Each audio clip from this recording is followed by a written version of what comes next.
No one even knows where the word pyramid comes from. There are no roots for the word in any language on Earth. We have been to the moon, but the pyramids remain a puzzle wrapped in an enigma, hidden in timeless mystery. As an Egyptologist, the only mystery I can see about the pyramids is that people still consider them a mystery. Not one of the traditional concepts about the pyramids or the builders has been proven. They are simply monumental tombs built for Egyptian pharaohs. No dead king or any other mummified corpse has ever been found in the Great Pyramid. Everything else about this ancient wonder remains a mystery to traditional thinkers, which leads us to believe that a higher power was involved, whose purpose was much more significant than entombing a pharaoh. This is a very old and a very heated controversy. Even as Alexander the Great stood in awe before the pyramids, his generals were arguing about how they came to be. But whatever else they are, the pyramids are a reality, and realities can be measured and quantified.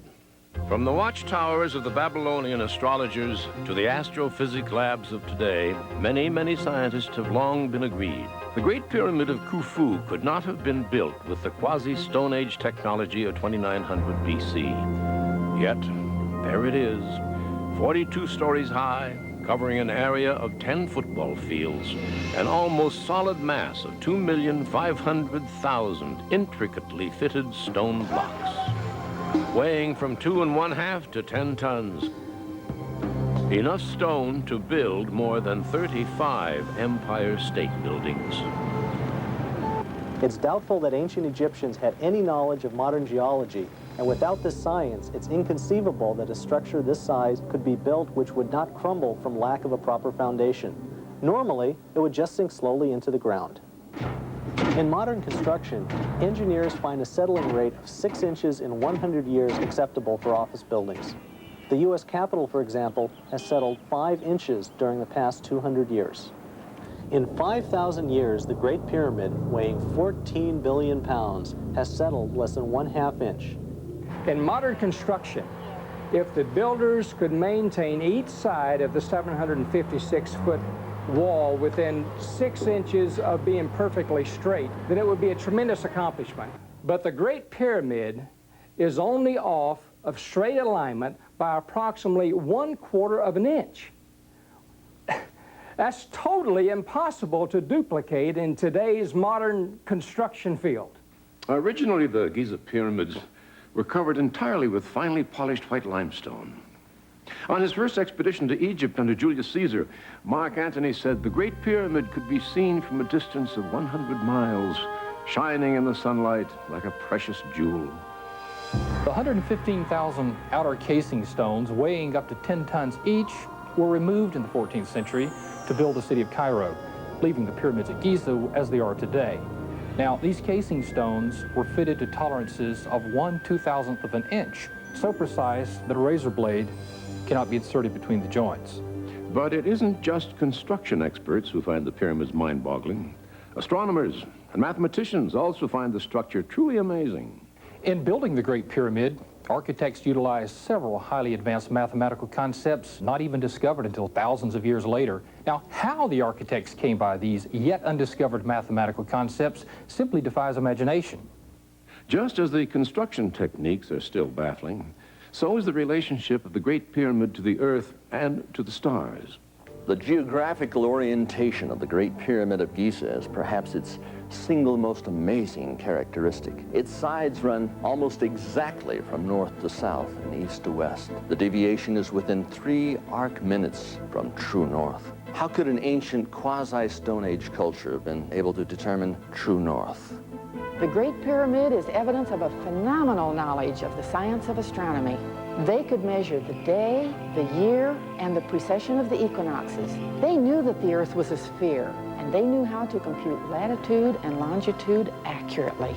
But there have always been many investigators that think the pyramids transcend earthly measurements and that they are paranormal in nature. In the latter years of the 19th century, pyramidology came into being. This is a study based on the theory that the Great Pyramid was a cosmic force collector, operating on principles similar to the electrostatic condensers in our modern electronics. This concept has drawn the interest of many scientists and pyramid theorists. There's a vortex of energy emanating from the apex of the pyramid, which actually expands in diameter as it rises higher and higher into the heavens. A simple example of this emanating apex energy was first demonstrated by British inventor Sir W. Siemens. When he drank from the wine bottle he brought along, he experienced a slight shock as the bottle touched his lips. The electrical activity intrigued Siemens so much that he took a wet newspaper, wrapped it around the bottle, converting it into a crude electrical accumulator, which most high school science students would recognize as a Leyden jar. Although we don't know why or how, the Great Pyramid seems to be an accumulator of energies. Schools have long taught as established fact that the Great Pyramid was the tomb of the pharaoh Khufu. This theory is based on an alleged discovery of his royal cartouche, Khufu's name and seal in the so-called burial chamber. But this theory has been badly shaken by some recent and shocking discoveries. There is no hard evidence anywhere that the pyramids were ever intended to be burial tombs for the pharaoh kings.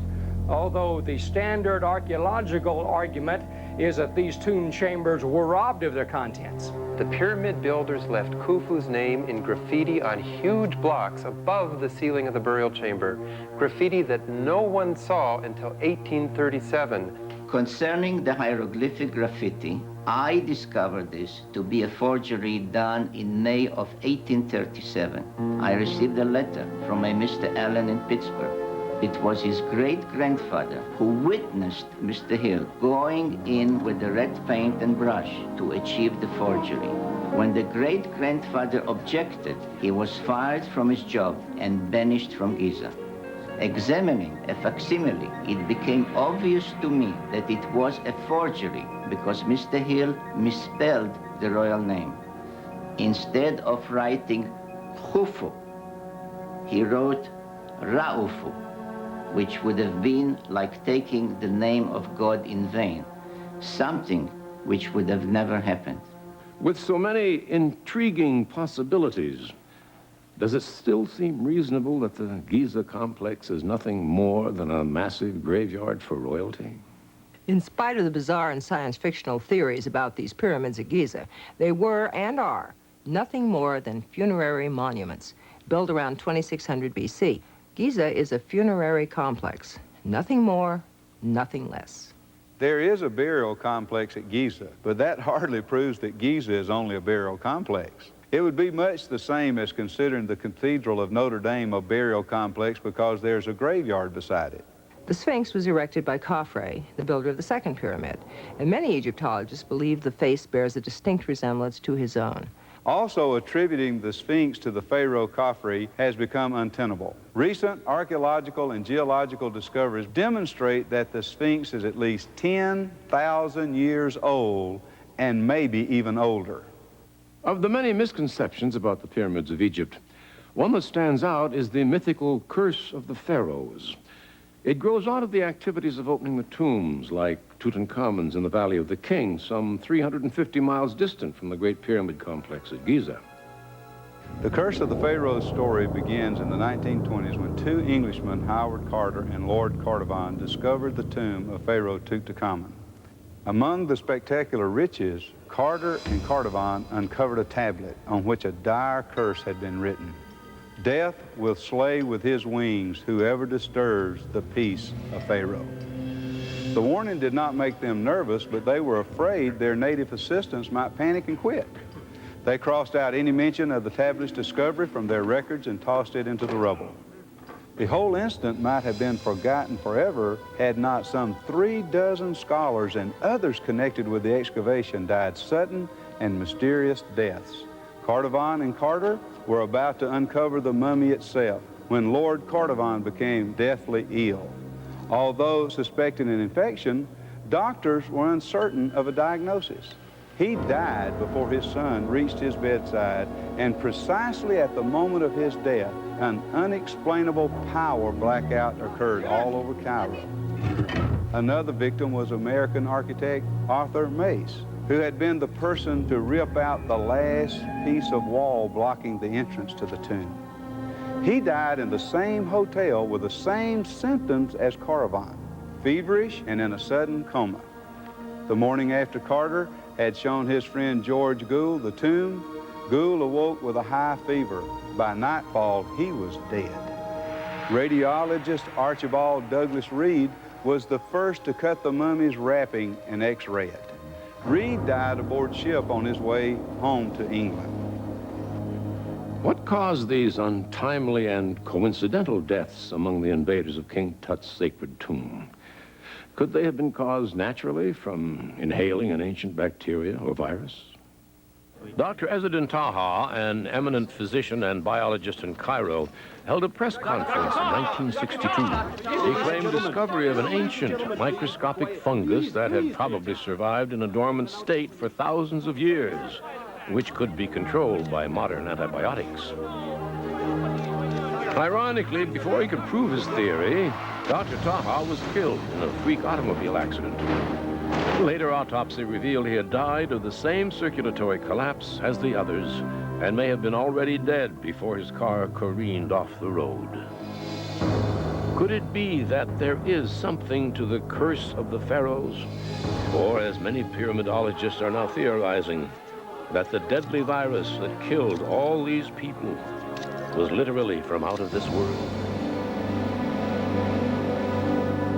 Could a Stone Age people have built these pyramids that cannot be duplicated today? New evidence we are not alone in this universe when we come back with a chilling discovery.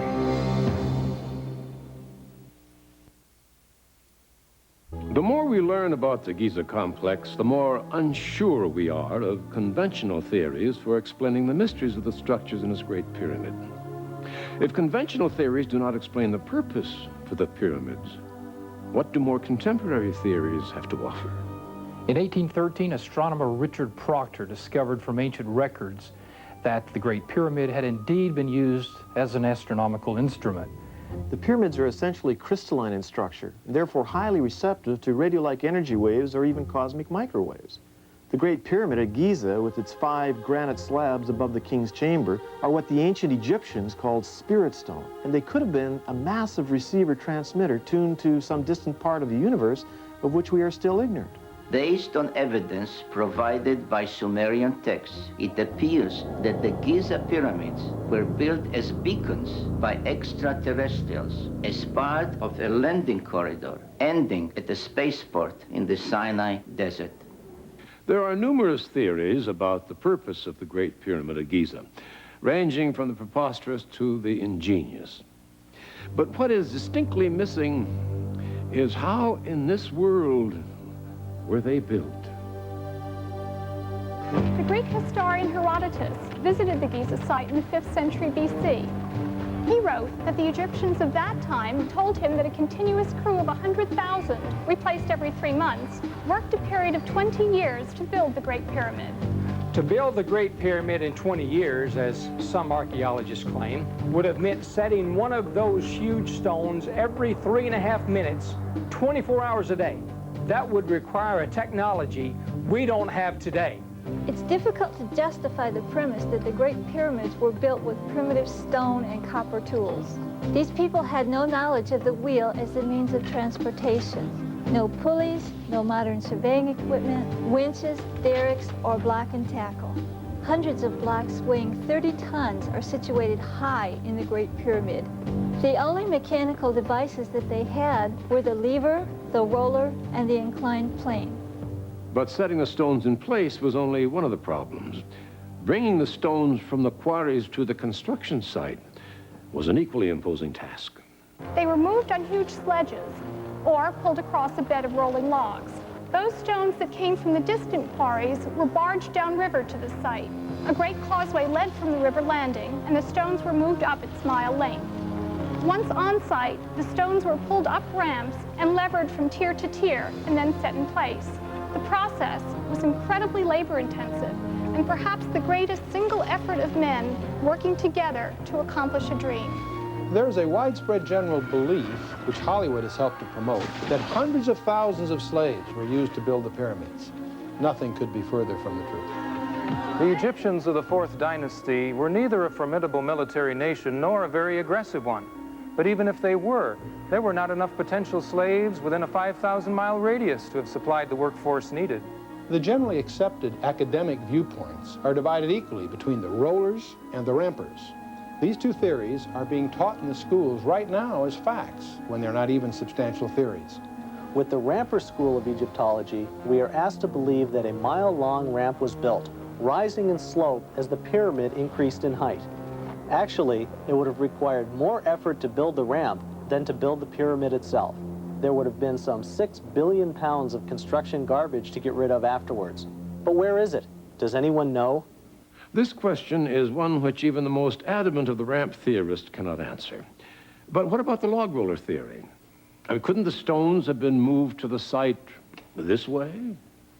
Moving a given stone in this manner can be demonstrated, but some rather obvious consideration should have dispelled this notion long ago. The only trees available in ancient Egypt were date palms, and as a food source, it's unlikely they would have been cut down. Importing logs would have required more shipping than Egypt has ever possessed in its entire history, just to transport the 25 million trees needed. Next, it's virtually impossible to roll a log on stone-chip roads. But even if they could be rolled, the great weight of the stones would have crushed the logs to pulp within a very short distance. There must have been another totally different method of lifting and moving these tremendously heavy stones, a device that would make the moving of these massive weights feasible. However, we know of no such device available in ancient Egypt. The Egyptians were not the architects nor the builders of the Great Pyramid. Dr. Joseph Davidovitz and I advocate that the pyramid blocks are a superior form of concrete. This is a sample from the ascending passageway of the Great Pyramid. Some geologists have studied it and agree that it is man-made rock. The Great Pyramid was the greatest single undertaking in the whole history of mankind. And yet there's not one picture or drawing, not one artifact, not one inventory or tally sheet to tell of its construction.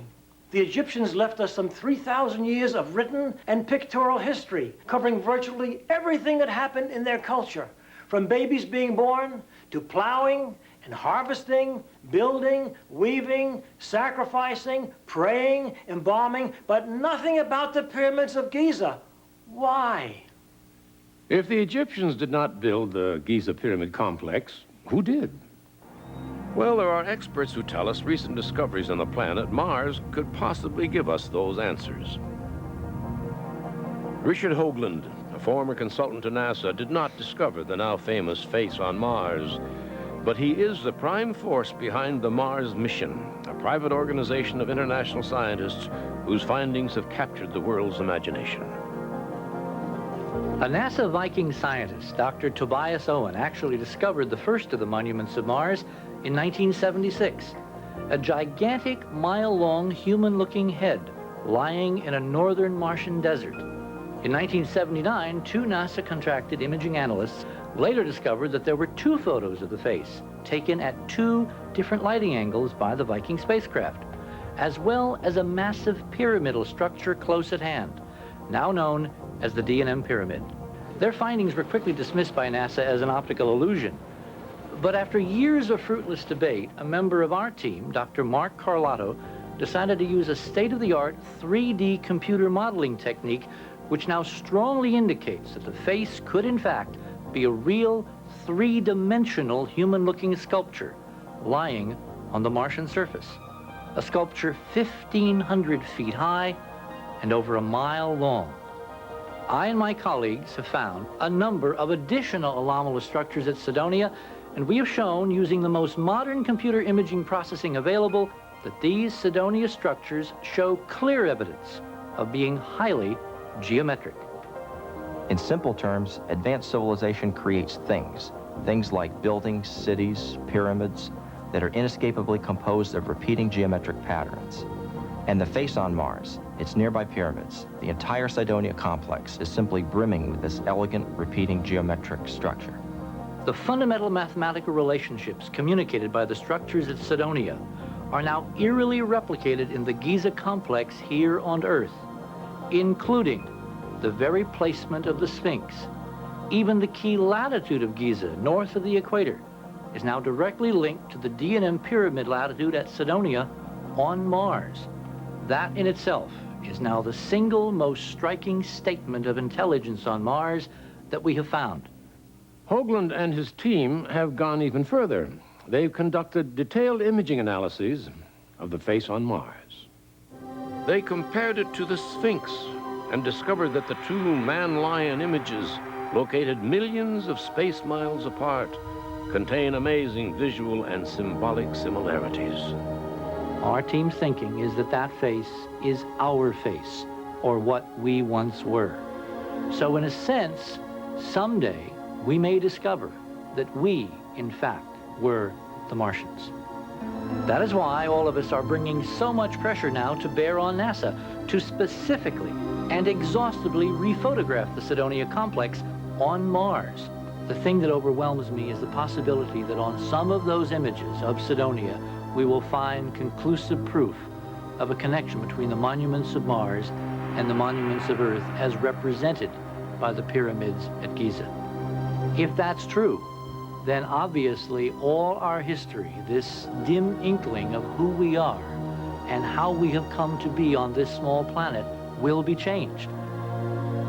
The pyramids at Giza are truly a great mystery of the ages. Is it possible that they are a replication of the site at Cydonia on Mars? I mean, if there should prove to be a connection between the two, then who were the space-traveling builders? Is the city of Cairo related to Giza as the face pyramids complex is to Cydonia? Incidentally, Cairo is a Seleucid Arab word that means Mars. The dreadful prediction of death that shocked the nation was the beginning of the end revealed to one man 500 years ago. Nostradamus speaks to the ages when we return. The future has seen through the eyes of a famous visionary when we continue. Legend said that whoever should drink from the prophet's skull would acquire his massive powers. But the legend also warned that whoever defiled the great man's bones would quickly be struck down dead.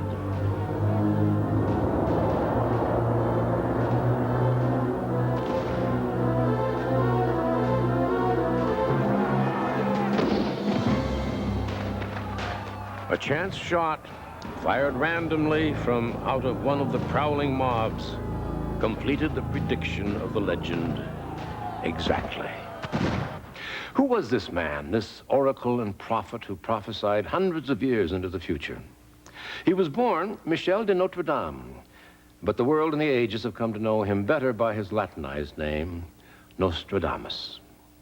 Over 400 years ago, he wrote of air travel, submarines, royal and presidential assassinations, the French Revolution, both world wars, Hitler and Mussolini, and the crises we are about to face in this decade of the 90s. All these things could not possibly have been imagined in his own day. Is such foresight possible? And if so, how? In tens of thousands of scientifically controlled tests, precognizance, the ability to see events before they happen, has never been successfully scientifically proven. Yet evidence indicates that the phenomenon of clairvoyance has existed for thousands of years.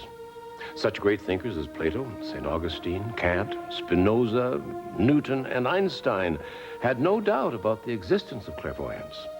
9 will be set apart from the human flock, separated from judgment and counsel, their fate to be determined on departure. The unripe fruit will be the source of great scandal, great blame. To the other, great praise. Nostradamus accurately predicted the Challenger shuttle disaster. He said it would be a fiery death and a celestial explosion raining debris into the ocean. Nostradamus called each of his books centuries because the predictions contained within the quatrains were grouped in collections of 100. Each quatrain represented a forecast of some future event couched in brilliant word games and anagrams. There were 10 centuries in all, and their almost frightening accuracy has captured the world's imagination for over 450 years. From his early boyhood school years, Nostradamus habitually wrote down his visions. But people were being burned at the stake for less, and he wisely began scrambling his predictions in the form of poetic quatrains. He was passionate about all the sciences, but medicine was his first love. When the dreaded Black Plague struck France, the young doctor knew that he must leave his home and family, unknowing of what his own personal fortune might be, and plunge himself and his healing skills into the heart of the dread epidemic.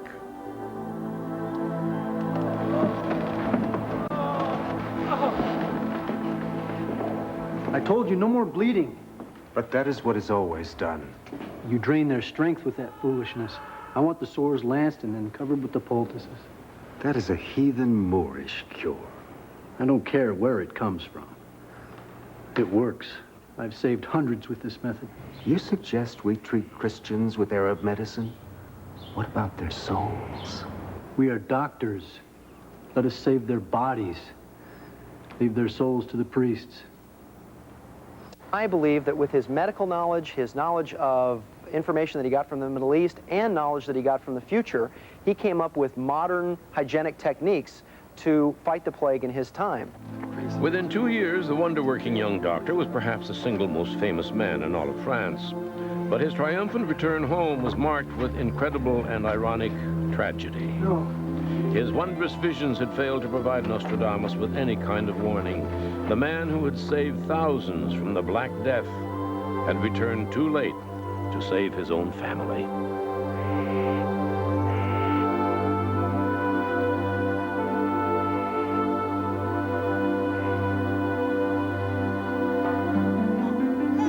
Eventually, a new wife and family put the tragedy to rest, and he returned to his work once more. The man had so many layers to his personality. He was a master astrologer, master psychic, and I also think that he astrally projected and actually physically spoke on the astral plane with people in our time. The words of Nostradamus are not easy to grasp, but are the expertly extracted predictions about air travel, submarines, mechanized warfare, and the rise and fall of governments just lucky guesses? Still, Nostradamus appears to have taken great pains to make his visions difficult to understand. Why? Well, in a letter to his infant son, the great man himself gives us the answer.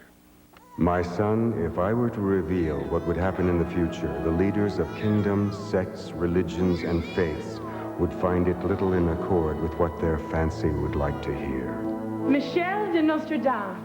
With the publication of his first quatrains, Nostradamus became the rage of the court. The Queen, Catherine de' Medici, was one of those who believed his predictions without reservation. Forgive me, my lord, but I have seen the future.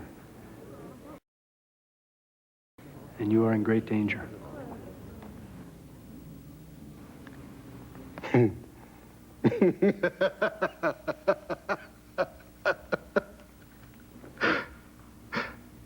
No man can predict the future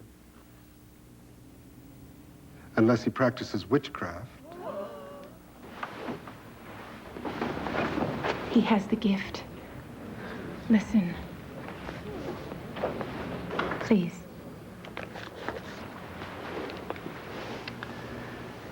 The young lion will overcome the old one on the battlefield in single combat.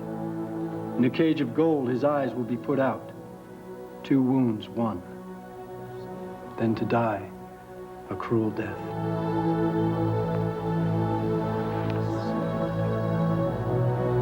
The old lion means you, does it not? I speak the truth, my lord. You must promise me to be careful. Promise me you won't ride in the tourney. Enough! For my wife, I shall do as she requests. But I will not be ruled by this nonsense.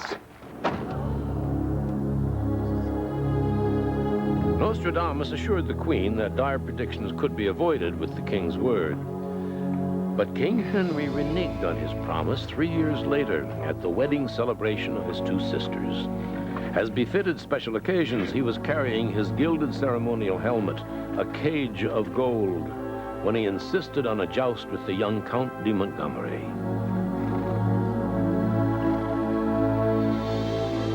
The dread prophecy of Nostradamus for King Henry was well known, and the young lion tried to beg off. But Henry, who loved rough sport, was royally insistent. Young lion will overcome the old one on the battlefield in single combat. In a cage of gold, his eyes will be put out, 2 wounds, 1, then to die a cruel death. Incredibly, Montgomery's lance splintered on the king's chest, making the 2 wounds in 1. One jagged splinter pierced the helmet's visor and stabbed through the king's eyes into his brain. Henry suffered horribly for 10 days before he died. A cruel death, indeed, fulfilling the prophecy to the letter. On the night of the king's death, an angry mob called upon the church inquisitors to burn Nostradamus at the stake. The wisdom of concealing the true meaning of his predictions was now clear. The enemies of Nostradamus accused him of witchcraft, but lacking the skill to interpret his quatrains, their efforts were in vain. But Nostradamus often bewildered his own family as well, as in the time he stopped in the street to pay homage to a poor young monk. Father, you make us look like fools. And why is that? Because Brother Peretti is a monk of low birth, only lately delivered from a pigsty. My son, it is required that you yield and bend a knee before His Holiness, the Pope. Come on. The son's confusion at his father's answer was made clear 40 years later. Cesar lived to see Brother Peretti, the lowly-born swineherder, become Pope Sixtus V, 19 years after the death of his father. In the 1500s, the volcanic French Revolution, still some 200 years into the future, would have been beyond imagination. Yet the experts tell us Nostradamus wrote of this horrendous time with clear and uncanny accuracy. By night through the forest of Rennes, 2 partners by a roundabout route. The monk king dressed in gray at Varennes, the elected Capet causes tempest, fire, and bloody slicing. Now here we have a marvelous opportunity to examine the prediction line by line. Louis XVI and his wife, Marie Antoinette, 2 partners, escaped from the castle in Paris through a secret door. Their flight to Varennes took them through the forest of Rains, but they lost their way, just as the quatrain predicted. They had to take a roundabout route. The king, as a disguise, wore a plain gray monk's cloak, but it gets even more astonishing. Louis XVI was a Capet, the first elected king of France, just as the last line of the quatrain states. He was both the cause and the victim of the tempest. And certainly no one can doubt the connection between the words bloody slicing and the guillotine. Louis and his queen, Marie Antoinette, were both decapitated by this grisly device. To the people of Nostradamus' time, years before the events would happen, it must have seemed like pure gibberish. I mean, who could have imagined an elected king, let alone entertain the idea of both the king and his queen being guillotined? The rise of Napoleon and Hitler, tanks, submarines, and the Great Wars predicted. Can the apocalyptic nuclear destruction of the world be avoided? The future out of the past when we come back. Many Nostradamus experts are agreed he was often touched by spells of melancholy, especially when troubled by visions of his beloved France 200 years in the future, being desolated by the cruel and bloody ambitions of Napoleon Bonaparte. An emperor will be born near Italy, one who will cost his empire dearly. They will say that with such people as rally round him, he will be found less prince than butcher. Napoleon was born not in France, but on Corsica, an island near Italy. His dreams of conquest nearly bled France to death, literally and financially. And the people around him cursed his wars of slaughter, from the Straits of Dover to the tip of the Italian boot, from the ancient sands of Egypt to the iron gates of Moscow. He was certainly regarded as more of a butcher than of a prince. Nostradamus' researchers agree that around 12 of the quatrains throughout 5 of the centuries relate specifically to Napoleon. Nostradamus' predictions are nothing more than fortune-telling based on generalities and probabilities. For instance, someone named Mary will become Queen of England. Now, these are not really fortune tellings. It's only a statement of generality and probability that will eventually, I'm sure, come true. Fortune telling, generalities, simple statements of probability. Yet Nostradamus seems to foretell names into modern history with apparent ease. Consider his comments about the Spanish Civil War of 1936. From Castile, Franco will bring out the assembly. The ambassadors will not agree and cause a schism. The experts point out that Nostradamus here actually named Generalissimo Francisco Franco, who rose suddenly at the head of the fascist movement in Spain. And, exactly as predicted, the world powers were thrown into a great schism. Germany and Italy backed Franco, France, England, and the US withheld recognition, and Stalin openly supported his opposition. The people of the Riviera will be in the crowd. The great man will be denied entrance to the Gulf. The second name in this remarkable quatrain is Riviera. Rivera, the Spanish dictator, was Franco's mentor before he died. Later, Rivera's own son and most of Rivera's crowd became ardent Franco supporters. While in veritable exile, Franco gained control of the army in Morocco, but the Spanish Navy remained loyal to Madrid, effectively cutting him off from his power base in southern Spain, denying him access to the Gulf of Cadiz, just as Nostradamus had said. Even the most stubborn of skeptics has been impressed with Nostradamus' use of proper names in prophecies. Most experts point out that Louis Pasteur, the great father of microbiology, was also, unarguably, named by Nostradamus nearly 400 years before he made his spectacular medical discoveries. The lost thing is discovered. Pasteur will be celebrated almost as a god. Pasteur's discoveries did border on the miraculous, and, as the quatrain says, he was celebrated almost as a god. Actually, there was a heady movement among French Catholics to have Pasteur nominated for sainthood while he was still alive. This when the moon completes her great cycle. In 1885, when Louis Pasteur was finally recognized and admitted to the French Academy, there was a total eclipse of the moon. But he will be dishonored by other rumors. This, too, is incredibly accurate. Some of Pasteur's lesser and envious colleagues rumored that his remarkable discoveries were really the works of others, rumors that saddened and dogged Pasteur for the rest of his life. We are told Nostradamus is never more sadly accurate as when his predictions are of war and its terrible machinery of destruction, nor so chillingly accurate as when he actually names such satanic warmongers as Adolf Hitler. Perhaps the single most impressive group of his modern predictions are those about Hitler and the Second World War. There are 20 quadrants that unmistakably refer to Adolf Hitler, 3 in which he is mentioned by the name Hister. From the deepest part of Western Europe, a child will be born of a poor family who will entice many with his oratory. His reputation will grow even greater in the kingdom of the East. Hitler was born in the Austrian Alps, the deepest part of Western Europe. His father had a low-level civil service job and could barely make ends meet. And Hitler absolutely enticed the many with his spellbinding oratory. And in the kingdom of the East, the USSR, Stalin considered Hitler his greatest single threat long before the rest of the world started taking the German dictator seriously.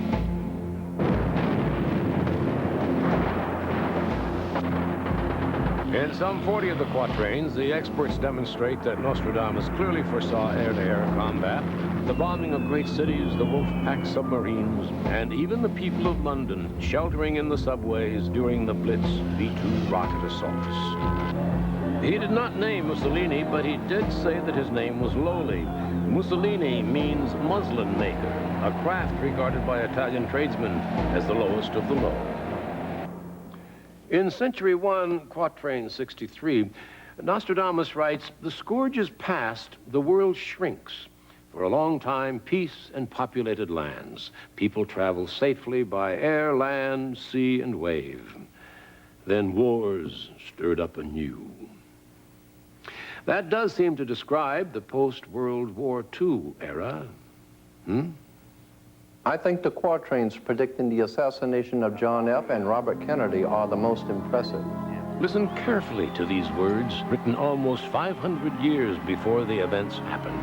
The great man will be struck down in the daytime by a thunderbolt, an evil deed foretold by the bearer of a petition. Another is struck at night. What other way would a 16th century man have to describe the striking force of a modern high-powered rifle? Jean Dixon not only warned JFK, she sent a plea that he avoid going to Texas. Robert Kennedy indeed was struck at night. And in Century 6, Quatrain 37, Nostradamus asserts that Lee Harvey Oswald was not the assassin of JFK. Quote, "Dead, they will accuse an innocent one of the deed." The experts tell us Nostradamus also makes very positive and hopeful predictions. One day, the great powers will be friends. Their power will be seen to increase. The new land will be at the height of its power. In his prophecies, Nostradamus frequently referred to America as the new land. Many experts also believe numerous quatrains were numbered to correspond with the year of the predicted event. This particular quatrain is number 89, and it was indeed 1989 when the United States and what was the USSR began to be seen as friends. But the next quatrain has a somber warning. Many people will want to come to terms with the great world leaders, leaders who will bring war down upon them. The political leaders will not want to hear anything of their message. Doesn't this have the sad, familiar ring of Bosnia, Afghanistan, the Balkans, the Middle East? Many researchers believe that up to 2/3 of Nostradamus's quatrains have been fulfilled to date. Among Nostradamus's unfulfilled quatrains, he talks about a great Third World War, possibly even the end of the world. The two will not remain allied for long. Within 13 years, they surrender to Berber and Persian leaders. Barbarie was the term the ancient Greeks used for their Asian neighbors in the Middle East. Persia is, of course, the former name of Iran. Consequently, we are told this verse predicts a falling out of the Russian and American blocs over some new Israeli-Arab confrontation, awaiting only the right spark to set off the final nuclear war. Some 200 of these prophecies that remain to be fulfilled concern the rise of the Antichrist in the Middle East, which will occur at the time of a Chinese-Mongolian invasion of the West. One of the countries that will join this invasion is Persia, modern-day Iran. When weapons and plans are enclosed in a fish in 1996, out of it then will come a man who will make war. His fleet will have traveled far across the sea to appear at the Italian shores. Not too many years ago, the idea of launching a nuclear attack from submarines would have sounded like science fiction. Today, it's an all too horrifying reality. The superpower nations now have the capability of destroying this planet entirely in a few incredibly destructive hours. Dire predictions indeed, but Nostradamus himself said that predictions were based on conditions that could be altered, as he suggested to King Henry. Armed with his predictions for our future, world leaders have the time and knowledge to avoid Nostradamus's foretold catastrophes. As the 21st century approaches, we must steer a course around potential disasters and bring humanity to a new world of peace. I think that the problem with Nostradamus, for many people, is that they don't take responsibility for their lives because basically they're saying it's all predicted. If your name's on the bullet, then you're going to die. I believe that Nostradamus was highly skilled in prophecy and future seeing, but we all possess these abilities. We just have to learn to develop them ourselves. Nostradamus is adamant about stating that we can always change our future by changing the way we think, by changing the way we behave, and especially by the way we act towards others. At first reading, there seems to be a rather large conflict of opinion between the quatrains predicting our future. Humane realm and angelic offspring causes lasting peace and unity. War subdues under its control. Peace is maintained. The experts find no problem with these opposed verses. They tell us that these totally different views of our future prove that we are not locked into some sort of dire predestiny. Rather, it is as if we're arriving at a fork in the road. The way we take is up to us. It is true that Nostradamus has predicted both a horrendous future and a future of incredible bliss. The legacy of his quatrain seems to be, if you choose the evil road, so shall your future be evil. Or, choosing the good road leads to a beautiful future for now and for generations to come. Was Nostradamus really a great and true prophet? Could he see his own future? In the year 1566, on the evening of June 30th, Nostradamus retired to his beloved study. There he included the large royal gift of money in the estate his wife and children would inherit. Aching and bone-weary, he suddenly felt a glow of peace and tranquility like he had never known before come over him. And he recognized the shadow that was approaching. On his return from the embassy, the king's gift put in place, he will do nothing more. He will be gone to God. Close relatives, friends, brothers by blood will find him completely dead near the bed and the bench. The following morning, his assistant led family and friends cautiously up the stairs. There they found Nostradamus dead, a prophet to the very last. Scores of people have disappeared without a trace, a ghostly energy force or a window into another world. The Bermuda Triangle when we come back to explore this baffling mystery. People disappeared in the Bermuda Triangle when we continue. The Bermuda Triangle is a modern name for a very old and perhaps very sinister mystery. We know for a fact that occurrences were already at work in the year 1492 in this now infamous part of the Atlantic Ocean. From old Spanish Admiralty records, we know that Columbus wrote.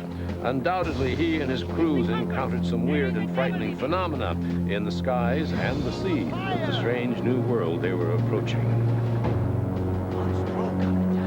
Columbus didn't record what the already nervous sailors thought. Maybe they believed they had truly sailed into the Devil's Sea, as they had been warned about back home. But we do know that Columbus had no explanation for the strange encounters.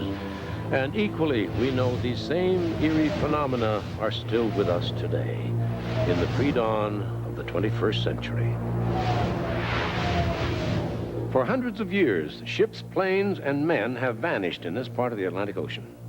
Since 1945 alone, there have been dozens of vanishings, from huge naval vessels to private boats, from commercial airliners to small planes, not to mention the staggering number of people aboard these crafts.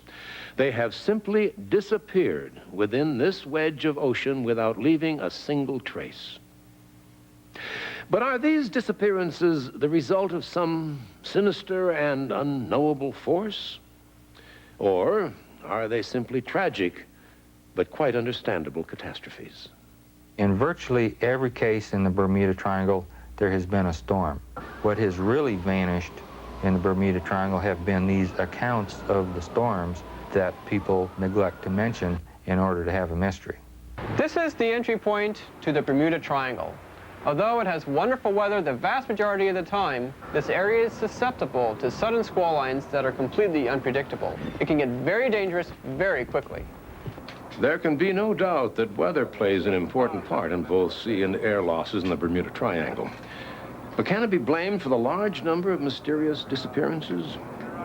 Well, as we shall see, there are many other odd occurrences on record that have nothing at all to do with weather.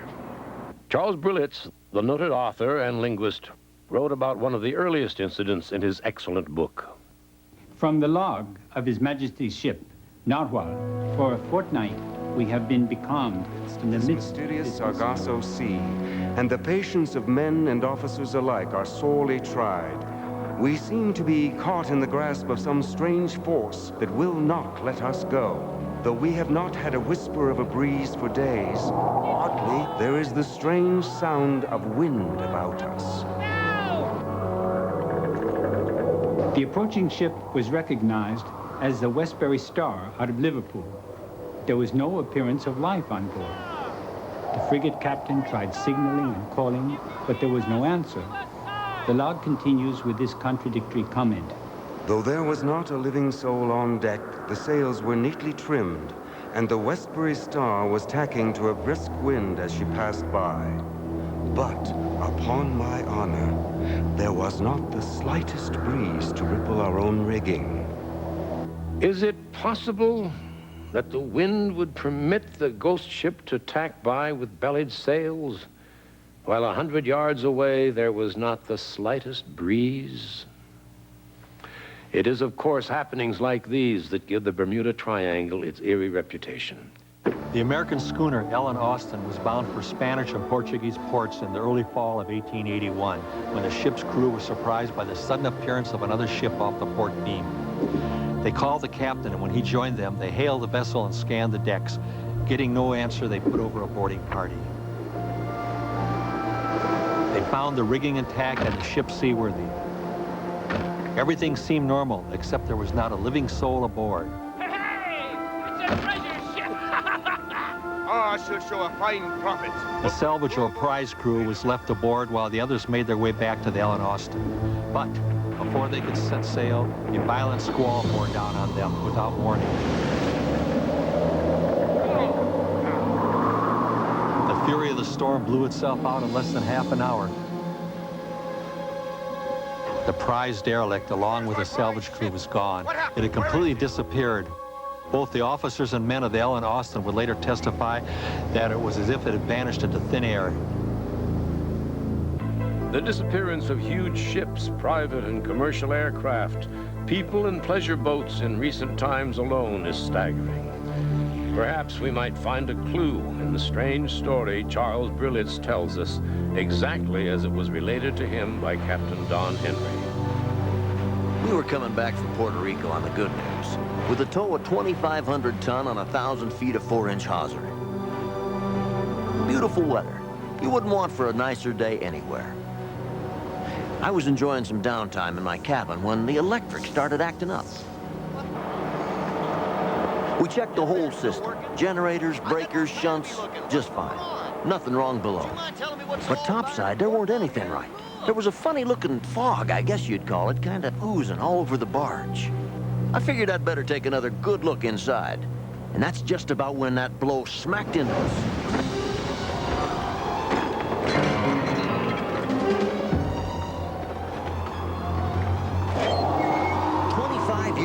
I never saw the likes of that squall. It come out of nowhere.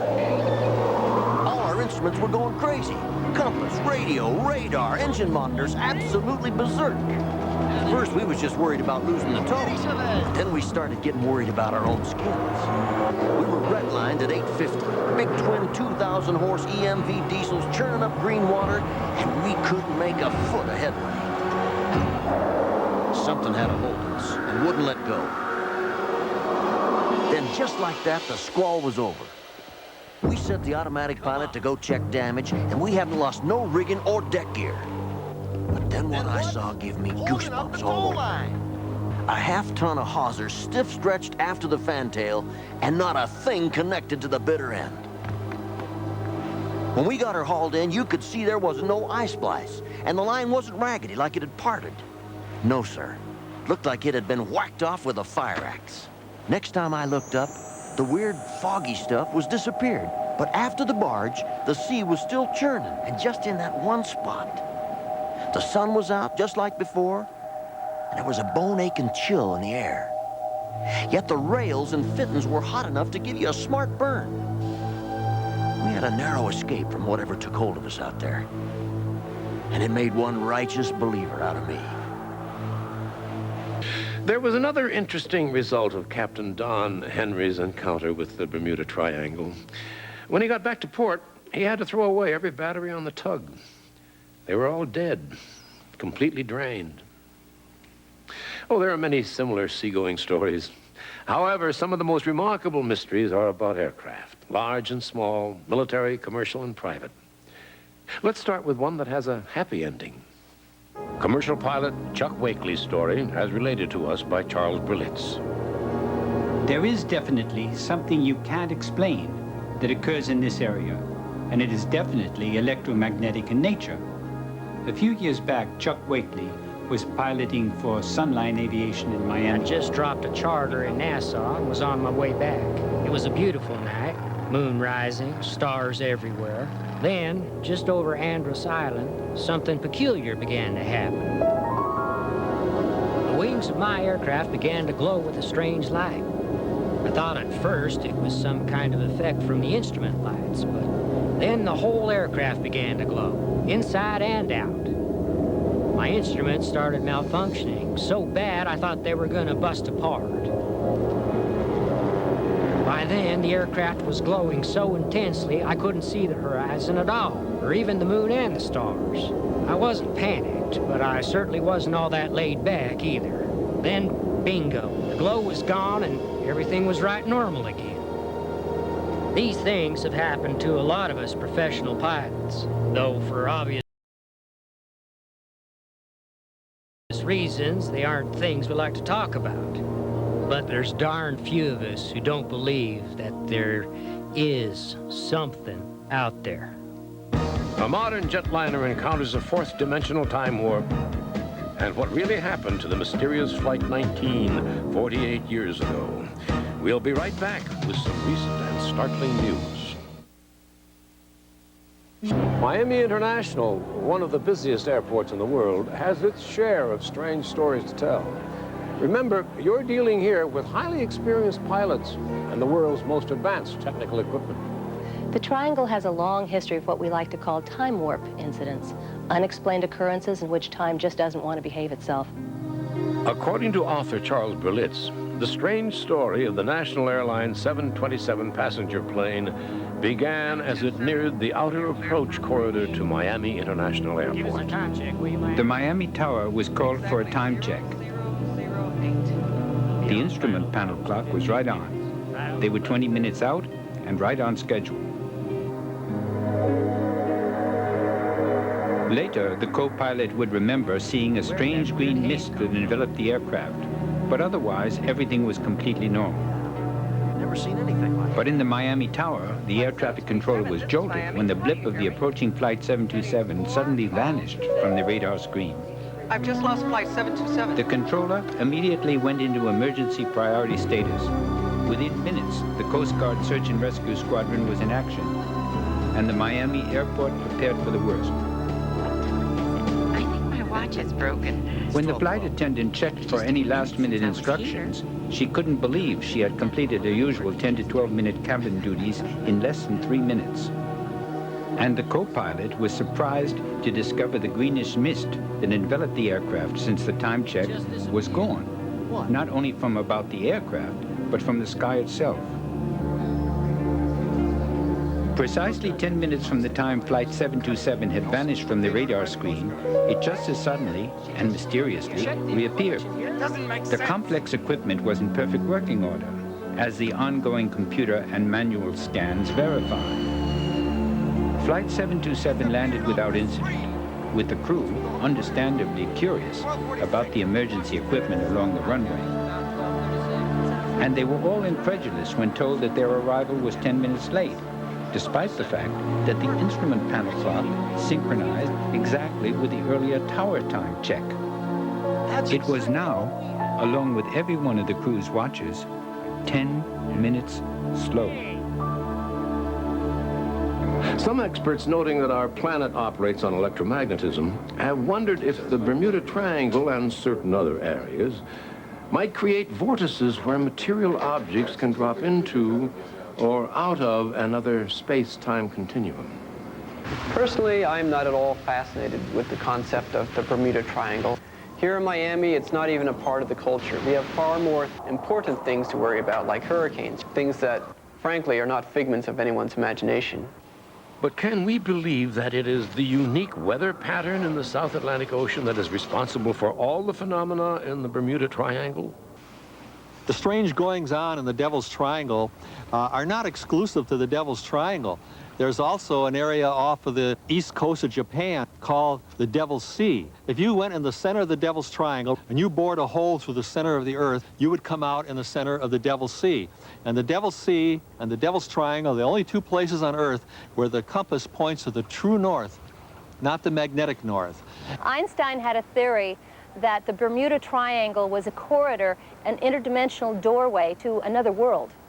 Some experts believe a corridor between dimensions might very well explain the mysterious time warp phenomena that so many flyers have encountered. Which brings us to perhaps the most famous of the unsolved mysteries of the Bermuda Triangle.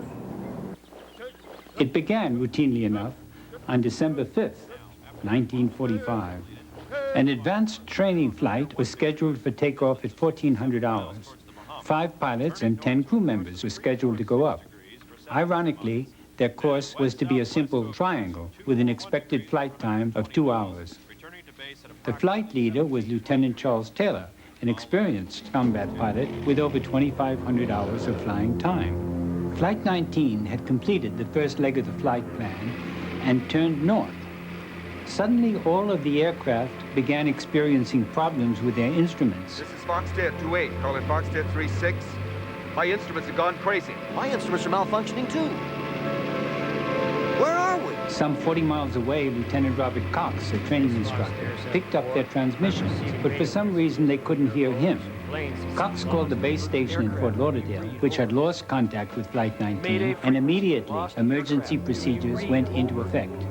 Base operations continued to receive Lieutenant Cox's transmissions, which told them Flight 19 was lost and disoriented, but they could not get through to Taylor or any of his pilots.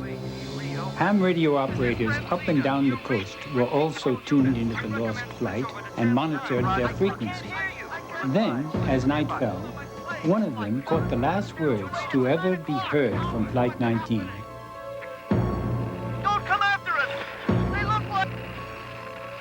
Even as the last words were being transmitted, a huge search and rescue mission was launched.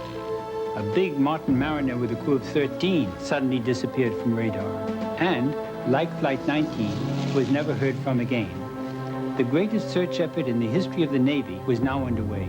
Thousands of square miles of ocean were scoured, but it all came to nothing. In the end, Flight 19 and the Martin Mariner, 28 men in all, disappeared without a trace, as if they had passed through some window into another dimension. Incredible as it seems, 5 skilled combat pilots on a 2-hour training mission somehow got lost and were never heard from again. For over 40 years, the story has ended there, locked deep in the mystery of the Bermuda Triangle. Until now. On May 8, 1991, the research vessel Deep Sea was 10 miles off the coast of Fort Lauderdale. The instrumentation locked on a find, and the computer generated an outline of an airplane on the seabed 750 feet below. The distinctive rear gun turret marked the plane as a Navy Avenger. 200 yards away, the sonar began picking up a second plane, and a third. All Avengers. Over the next 24 hours, the crew spotted 5 in all, lying within a 1-mile radius. The national news media concluded that one of our greatest aviation mysteries was quite possibly solved. Newsweek and People magazine reported that the wreckage on the sea bottom might be the remains of long-lost Flight 19. But the location is less than 10 miles off Fort Lauderdale, whose city lights are quite visible from the deck of a modern cruise boat and far easier from the cockpits of 5 fighter aircraft.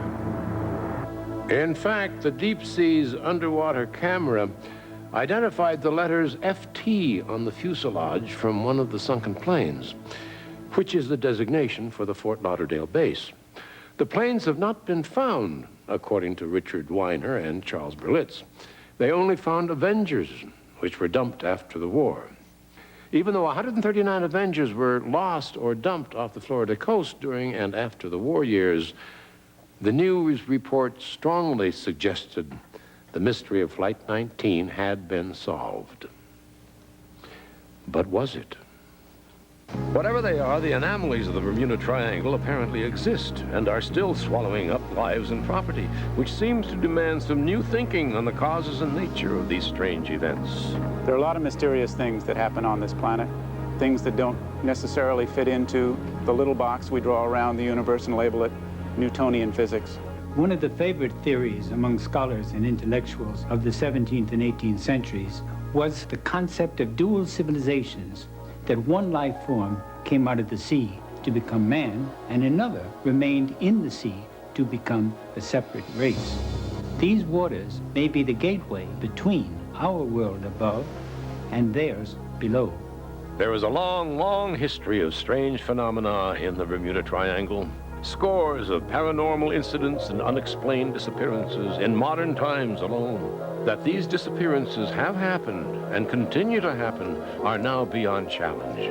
The question no longer is, did they happen, but why? People are fascinated with the Bermuda Triangle, have been for years because they can't explain it. I don't think we'll ever know about it until we have submersible vehicles capable of scouring the ocean bottom in its entirety, and then it may have a simple explanation, or on the other hand, it may be something beyond all comprehension, something we won't want to believe. At this very moment, there are numerous international research projects being conducted in this section of the Atlantic. Indeed, the 90s may be the time we discover the answers to the mystery of the Bermuda Triangle. The Shroud of Turin, an incredible relic or an unparalleled fraud? And the truth behind the famous 1898 photograph that stunned the world after these messages. Unquestionably the most sensitive, controversial, and emotional enigma in the world today. The Shroud of Turin. Is it the burial cloth that covered Jesus Christ when his crucified body was laid in the tomb? And if it is not, then what is it? The modern investigation and controversy over the shroud began in 1898. A gifted amateur Italian photographer, Secondo Pia, was allowed unprecedented permission by the King of Italy to take the first photograph of the shroud. When it was spread out for display, Pia was disappointed on seeing that the image on the cloth was extremely faint. But what he caught on his two glass photographic plates stunned the world. It showed that the image on the cloth itself was photographically negative. Consequently, the faint, almost ghost-like images on the shroud appeared in reverse on his camera plates, making them a positive image. It was the first time in history that the likeness could be seen in full, majestic detail. It measures 14 feet 3 inches long by 3 feet 7 inches wide, which includes a hand-sewn seam added at an unknown date. These full-length dark lines are scorches from the fire that nearly destroyed it in 1532. The diamond-shaped patches cover holes resulting from that fire. On both sides of the shroud, we see markings of a vicious flogging from the neck to the calves of the legs. There appear to be markings of wounds that would indicate the man had something with many sharp points pressed onto his head. On the back view, we see shoulders that are badly bruised, as though from carrying something heavy. Nail wounds through the wrists and feet, a distension of the thorax, all of which would seem to indicate death by crucifixion, exactly as the Gospels describe the suffering and death of the man Jesus. For at least 6 centuries, millions of people have continued to believe that this is the burial cloth of Jesus Christ. Several scholarly studies have also given support to this belief. Some of the best scientists in the world have observed this image, measured, studied it, and still have no explanation for how the image was formed. What could, from a dead body, in rigor mortis, in a cloth, create such an image? I feel that the radiation that made the image was a direct result of the resurrection. It's basically some form of natural phenomenon, or some people might say supernatural phenomenon. However, there is some academic opinion which insists this cloth is nothing more than an elaborate medieval fraud. It is an absolute fact that the shroud is a painting, period. When I started working on it, I expected it to be real. I was hoping it would be real. I can't argue, however, with the microscope. Skeptics argue there is no provenance, no historical trail tracing the shroud prior to 1353. Some 1,300 years between the time it was supposed to be wrapped around Christ's body and its appearance in the church at Liry, France. Where was it all those years? Did it even exist during that period? Skeptics are completely wrong in insisting that the trail of the shroud goes back only to the middle 1300s. It does, in fact, go back to the Bible itself. The 20th chapter of the Gospel of John, verse 6, states that when Peter entered the tomb of Jesus on Sunday morning, he found the shroud. Now, normally a grave cloth would be considered unclean and not saved. But if it bore the image of the body it had contained, this would explain why it was retrieved by Jesus' followers and treated with great reverence. In fact, a 4th century Syriac manuscript tells us the king of Edessa, a man called Abgar, was cured of leprosy when he received a cloth from a disciple named Jude Thaddeus that had upon it the image of Jesus' face. Probably for disguising the burial cloth, the shroud was placed in a specially made container with gold latticework. And when folded upon itself 4 times, only the image of the head would be seen. And again, for the sake of protection, the caretakers of the shroud did one other thing. They began to refer to it as the mandilion, a Greek term meaning simply towel. The creation of the mandilion is a most important event. Up to the time of its exhibition in Edessa, 300 years after the crucifixion, there were no realistic pictorial representations of Jesus Christ. With the appearance of the mandilion, the pictorial concept of Christ changed drastically from a beardless youth, like the Greek god Apollo, to what has become the universally accepted version today. There is no doubt amongst experts that what is known as the mandilion of Edessa was a prototype for all the pictorializations of Christ from that day to this. The shroud, or mandilion as it was now called, was apparently lost and forgotten until a flood devastated the city of Edessa. It was rediscovered in a niche above the city's west wall. It was returned to a place of veneration where it remained until 944. The Byzantine emperor sent an army to bring it to Constantinople. We know from Byzantine records that a great celebration and parade accompanied its entry to Constantinople on August the 15th, 944 AD, and it was once again revered as the true and miraculous image of Christ. In 1204, European knights of the Fourth Crusade stormed and sacked the Christian city of Constantinople. Dr. Scavone goes on to say, a French knight, Robert de Clary, wrote that he had seen the shroud with the figure of Christ on it, but that after the city fell, the shroud mysteriously disappeared. Many experts believe that the shroud was carried off in secret by the powerful Knights Templars. Then later, when the French king viciously crushed the order of the Templars, one loyal knight, Geoffrey de Charnay, took the shroud into hiding in his own castle. And all the Knight Templar martyrs died without revealing the secret. However, 2 recently discovered documents state that the shroud was carried to Athens in 1205 by a prominent knight of the Fourth Crusade, Othon de la Roche. Then in about 1353, a distant descendant of Othon, Jean de Vergy, married Geoffrey de Charny, the first certain owner of the shroud at Liry.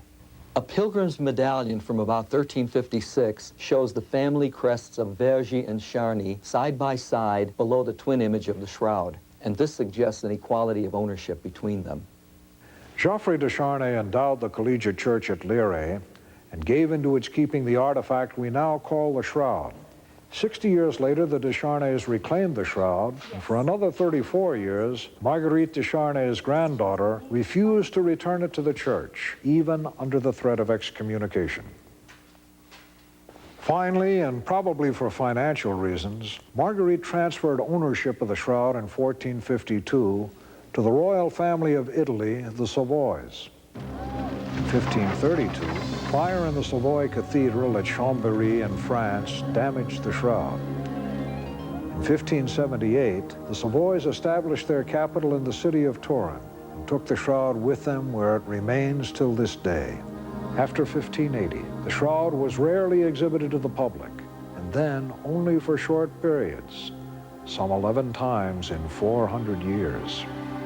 Some of the most critical opinions regarding the shroud's authenticity, both past and present, have come from Christian churchmen, beginning with a French bishop in the medieval year of 1389. Catholic Bishop Pierre Darcy was disturbed to hear that the shroud was being exhibited at the Collegiate Church at Leary as a true relic. Diligent inquiry and examination by my predecessor, Bishop Henri de Poitiers, discovered out the fraud. The reputed relic was nothing but a piece of common cloth, cunningly painted. Bishop de Poitiers had a full confession from the culprit painter himself, for which he immediately ordered a withdrawal of the false relic from public viewing. The reputed Bishop Darcy letter has never been proved genuine.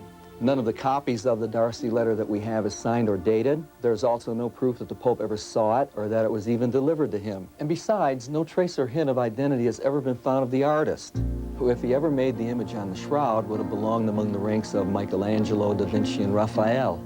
The image on the Shroud of Turin is negative, meaning that the lights and darks are reversed from the way we would normally see with our eyes. Assuming that the shroud were manufactured in the 14th century, it would mean someone would had to have conceived of the concept of photography approximately 650 years before it was invented. I don't think so.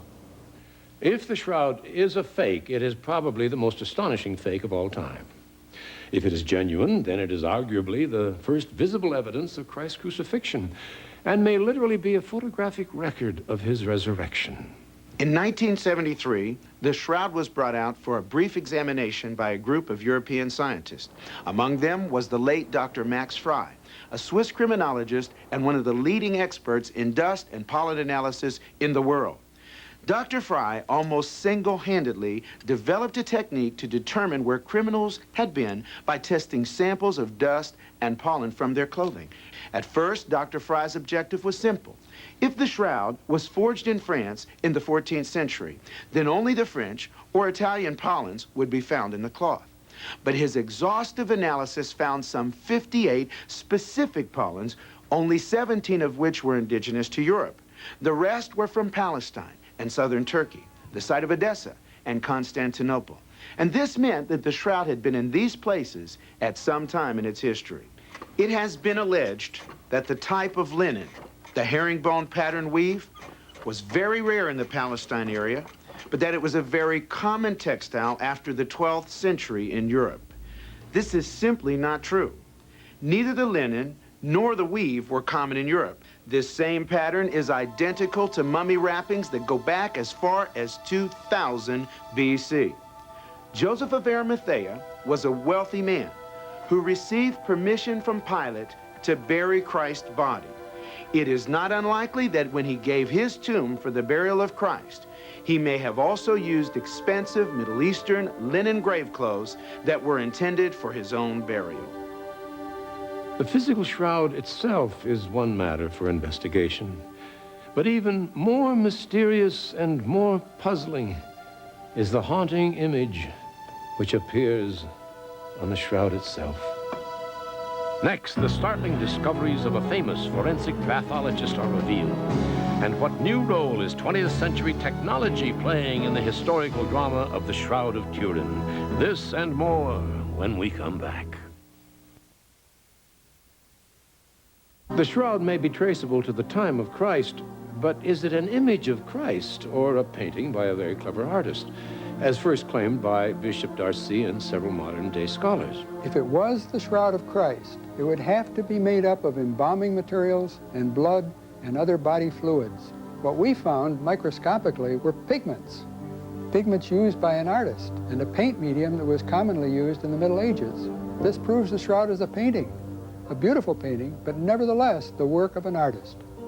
I don't believe the theory because there is so little pigment shown in the image areas on the shroud, and the image itself only consists of degraded cellulose fibrils, which have a yellowish color as viewed by the human eye. The true relic experts totally disagree. They contend that the molecular paint traces found even in the unimaged shroud areas are simply dust particulates acquired over the years. Equally, they argue, the unique effect on the fibril surfaces cannot be produced by any known paint, and far more resemble a radiation burn than any kind of intentional coloration. The shroud is definitely not a fake or a fraud. Many of today's most distinguished scientists are convinced the shroud is genuine. Many people have sent me images to compare to the shroud. The VP8 analyzer can clearly distinguish a man-made picture from the real shroud image. The slope of a man-made picture is uniform, and it rises to a fixed plateau. From supermarket art to the world's masterpieces, no painting possesses true three-dimensional qualities, and the VP8 analyzer clearly proves it. The slope of the image on the shroud is varied and agrees with the shape of a real face. We found that in the shroud's image, there's encoded three-dimensional information, which an artist could not have put there. A particularly sensitive point of discussion with scientists on both sides of the issue centers around what appear to be blood stains. The question is, are the stains actually blood? And if they are, how did they get there? According to medical physicist Dr. John Heller and blood specialist Dr. Alan Adler, when paint is x-rayed, it shows up quite unequivocally. But these x-rays of the shroud do not show the blood spots, which means that the blood could not be paint. They determined not only that the markings on the shroud were indeed blood, but blood highly loaded with bilirubin, a bile pigment that would only show up if the dead man had been jaundiced or severely and traumatically beaten. On the other side of the ocean, and working independently of Heller and Adler, the noted pathologist Pierre Bamballon came to the further conclusion that the blood spots on the shroud were human and of the type AB. But even if it has been scientifically proven that the image is not a forgery and that the blood is indeed real, what proof is there that this linen cloth is the burial shroud of Jesus Christ? Could a modern forensic pathologist be able to tell anything from an examination of the shroud? Dr. Robert Bucklin is a former coroner and forensic pathologist of Los Angeles County. He is well acquainted with images of violent death. This is the body of a 5-foot, 11-inch Caucasian male weighing about 170 pounds. On the head, there are blood flows resulting from numerous puncture wounds on the front, the back, and the top of the head. There's a swelling over one cheek consistent with a beating. The right wrist is covered by the left hand, but there is a puncture wound in the left wrist consistent with a crucifixion injury. The classical, artistic, and legendary portrayal of nails through the palms is incorrect because the structures in the hand are too fragile to hold up the weight of a man of this size without tearing free. There are streams of blood running down both forearms, originating in the wrist areas and controlled by gravity, so that blood flows toward the elbows with the arms elevated and outstretched. On the back, there are more than 100 lesions which appear to be scourge or whip marks. Historians have indicated that the Romans used a whip called a flagrum. This implement had 2 or 3 thongs, and at their ends were pieces of metal or bone which looked like small dumbbells. Here you can see how those end pieces from a Roman flagrum fit precisely into the scourge lesions on the body. Here on the front of the body is a large blood stain resulting from puncture of the chest by an instrument like a lance or a spear. This weapon penetrated the thoracic cavity through the pleural spaces and into the heart. Later, after the corpse was removed from the cross and turned, blood dribbled out of the chest wound and puddled along the small of the back. There's an abrasion on one knee consistent with a fall. Finally, a spike has been driven through both feet and blood leaked from those areas and has stained the cloth. The evidence of a scourged man who was crucified and who died of postural asphyxia and cardiopulmonary failure is clear-cut. The coroner's report fits every recorded detail in the Bible account regarding the beating of Christ by the Romans. It matches perfectly with everything we know from the Bible about the death of Jesus Christ. Impressive evidence indeed that the shroud could be the actual burial cloth of Christ. Even more evidence favoring the shroud's authenticity was forthcoming. In 1978, when the Shroud of Turin was exhibited for only the 4th time in the century, a team of 40 scientists known as the Shroud of Turin Research Project using the latest high-tech equipment, examined the shroud for 5 intensive days. During the next 7 years, this tireless group spent 150,000 man-hours studying, testing, and interpreting the data from the shroud, making it the most intensively studied artifact in history. But the shroud advocates received a serious setback when one test, a carbon-14 dating analysis, produced disappointing results. An international news agency report stated that a test performed by scientists in 3 countries indicated that the shroud dated from the Middle Ages, somewhere between the years 1260 and 1390. The radiocarbon dates that we obtained clearly put the shroud in the Middle Ages. Carbon-14 is never used as a sole litmus test, and yet the mood of the day seemed to accept the dating without question, and the press leaped to unwarranted conclusions. Carbon-14 dating is far from an exact science. Freshly killed mollusks show they have been dead for 3,000 years, while bristlecone pine, the oldest trees on Earth, always date too young by 2,000 to 3,000 years. They really only tested one area. As one guy put it, they didn't do 3 tests. They did 1 test 3 times. There are literally thousands of pieces of scientific data which support the conclusion that the shroud is not a fake or forgery. However, only one piece of evidence, the carbon-14 dating, indicates the shroud is of medieval origin. In my professional opinion, the authenticity of the shroud could be proven in a court of law beyond a reasonable doubt. Of the extensive objective scientific tests performed on the shroud, the preponderance favored authenticity. Except for the carbon-14 dating tests, which the scientific community agrees are not always error-free, the Shroud of Turin appears to be a genuine burial cloth from the time of Christ. But it is the image on this cloth from which the final judgment will have to be made. What made it? Whose image is it? How did it get on the cloth and remain still visible after more than 1,000 years? Whatever the mechanism for forming the image on the shroud, it had to occur in a short period of time, act in an up and down direction, and produce an image intensity determined by the distance between the cloth and the body. One of the theories which seems to satisfy these characteristics is a coronal discharge similar to Kirlian photography or lightning. One scientist said it's like every pore of the body suddenly fired a miniature laser beam for a split second of time.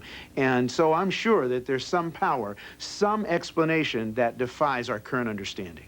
And I believe that when the body of Christ was raised to that multi-dimension that scientists call in space, that there was a little extra burst of radiation that marked the shroud.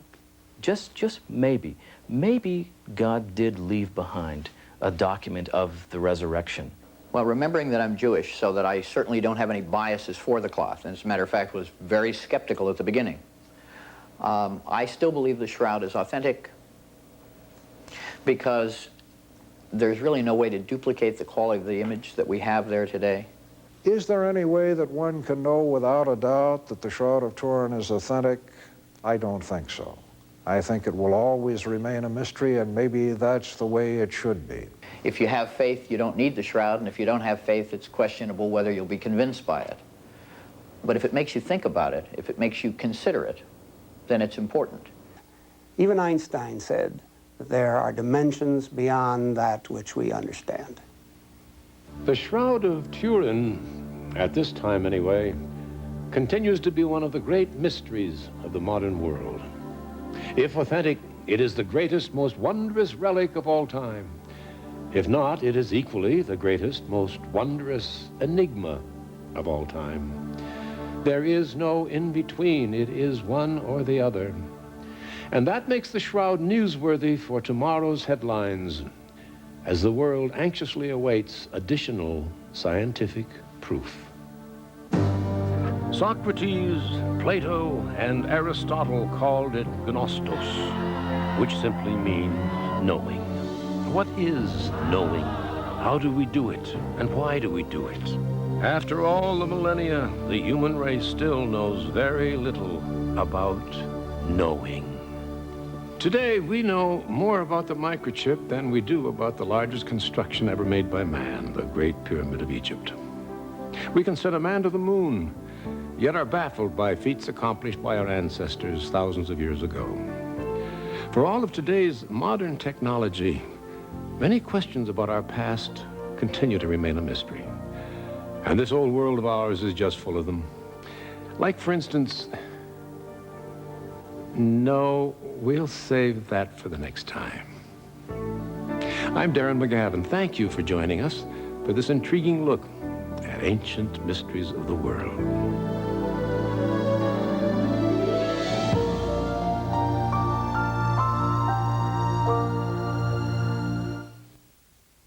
Video cassette of Mysteries of the Ancient World. Please call toll-free 1-800-248-2332. That's 1-800-248-2332. Call now.